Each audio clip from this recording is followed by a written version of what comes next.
Make an endgame course? Well, there are a few reasons.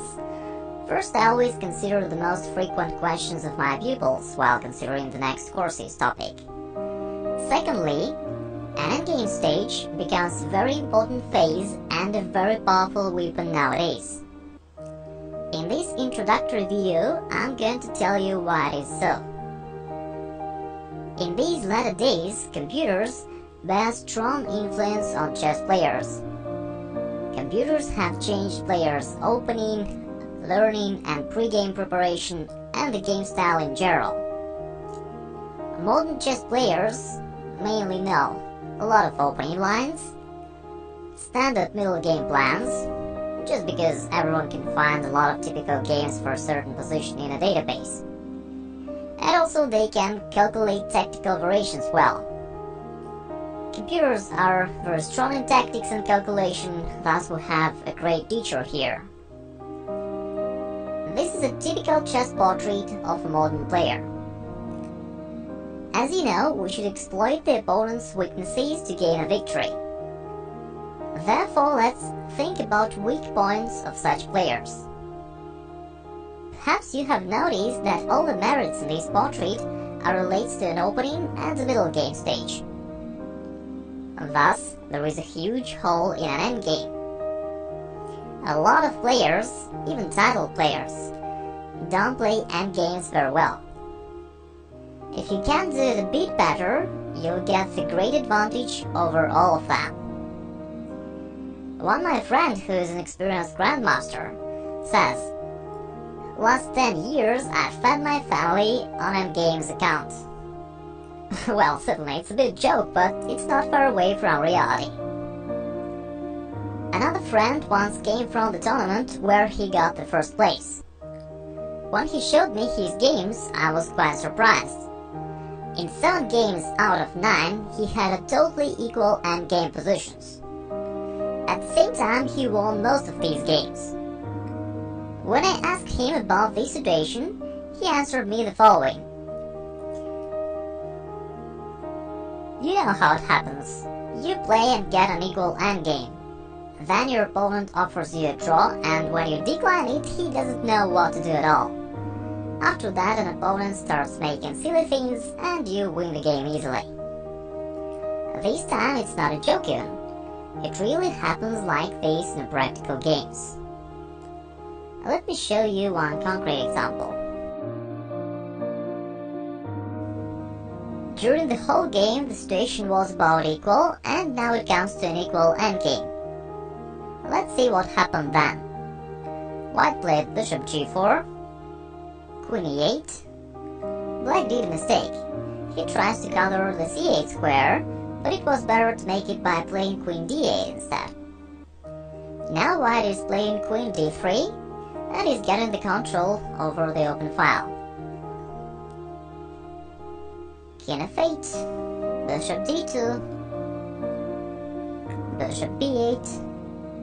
It's another strange move. I'm not sure what is the idea behind the bishop b8 move.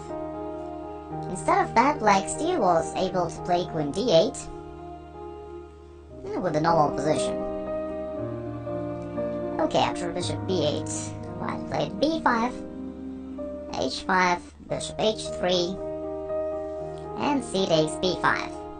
The black's position has already become unpleasant, but after c takes b5, it's just losing. White played bishop b4, and black has no sufficient defense against the c6 discovered check.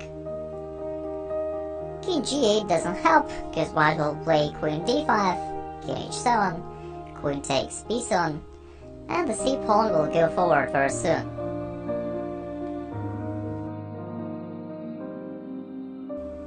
Black did mistakes by every second move and lost an equal endgame very quickly. Do you think that he is just a weak player? No, he is a strong grandmaster with 2600 rating. I can show you a lot of similar examples. You can see that even very strong players have huge problems in an endgame stage. Why the situation is so sad? Well, as I've already told you, a computer can't help much here. That's why nobody knows exactly how to improve one's endgame skills. Endgame books are not very helpful either. There are two main types of endgame materials. First, it's an endgame manual which contains a couple of well-known rules. Something like you should bring the kid into the game. Such books are good only for the beginners. The second type is the collection of theoretical positions. It's something like a rook and a pawn against a rook. Many chess players think that to play an endgame well, you need to learn a lot of theoretical positions. It's a common misunderstanding, and I'd like to warn you against it. First and foremost, most of theoretical positions never happen. How often have you played a position with a queen and a pawn against a queen in tournament games? For most players, the answer is never. Even if you played it once or twice, it is so scarce that we may not consider it seriously. Yes, some theoretical positions happen more often. Nevertheless, the quantity of such positions is quite low and you can learn them relatively easily. Here is what happens in a practical gameplay most often. You get a naughty endgame position. In such situation, you should rely more on your general endgame understanding, not on your memory. The one with better endgame skills will outplay his opponent. When the situation clears and nears its end, so when a theoretical position may happen, the result of the game is already clear. We may conclude again that your theoretical knowledge is not the main factor.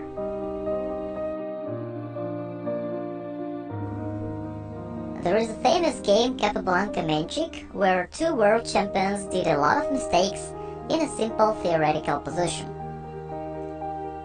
It's the black's turn, and it's really a well-known theoretical position. Almost any move for black is good enough for a draw. The only thing that black should not do is to keep the rook on the 6th rank. Nevertheless, it's exactly what black did in the game. She played rook a6. Now the situation becomes easily winning for white. He should play king f8 check and push the pawn down.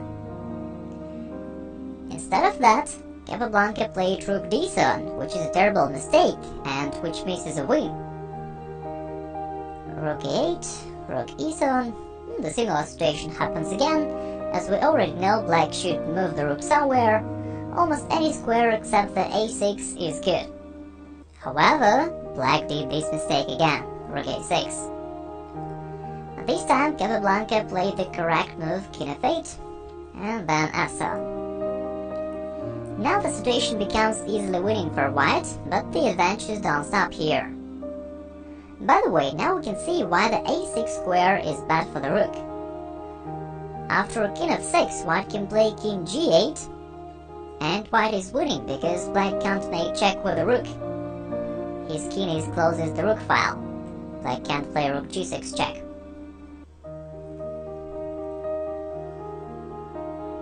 In the game, black played rook a8 check, rook e8, rook a7, rook e6, king h7.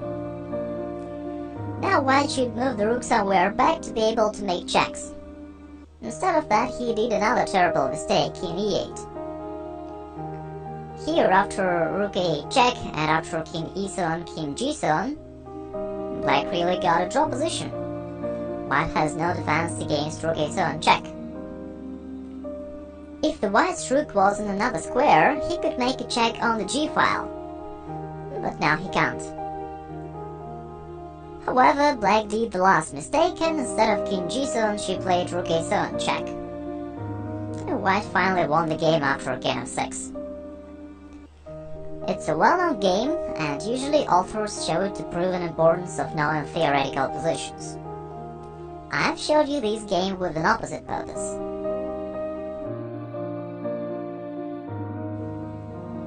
Yes, they both did a lot of mistakes. However, they both were world champions. Next, Capablanca was a genius of an endgame, and he won most of his endgame positions. And finally Capablanca won this game anyway. Well, not saying that you don't need to study theoretical positions at all. I say that it's not the main thing. Spend 10% of your endgame study to the theoretical positions and 90% to the general endgame skills. This course and Endgame Expert will help you to develop your general skills. There are a lot of books containing the collections of theoretical positions, and I'm sure you can study them by yourself. Okay, there are a few more reasons why it is important to play an endgame well. First, modern opening theory sometimes leads to an endgame. It happens especially often in sharp openings like Knight of Ration, Grunfeld Defense or King's Indian Defense. The next idea. Normally a game between two players will be decided in an endgame. Rarely you can checkmate your opponent in a middle game. Even if you develop a strong attack, an opponent can sacrifice a pawn or an exchange but prevent himself from being matey. Therefore, you have to be able to realize your advantage in an endgame to gain a well-deserved victory. Next, we often play endgames in a time trouble. Thus, you need to have a clear understanding of what you should do in an endgame, and you need to automate your endgame skills. The one more note I'd like to make here is that an endgame is not a draw. A lot of players are afraid to exchange pieces because they think that such simplification will lead to a draw. This idea is certainly wrong. Often we should simplify a position to win the game. I will give you only one example here because we'll talk about it later. For instance, when you play against an isolated pawn, you should trade the pieces because it will make it simpler for you to capture the isolated pawn in an endgame. There are a lot of other situations when a simplification is the best way for a win.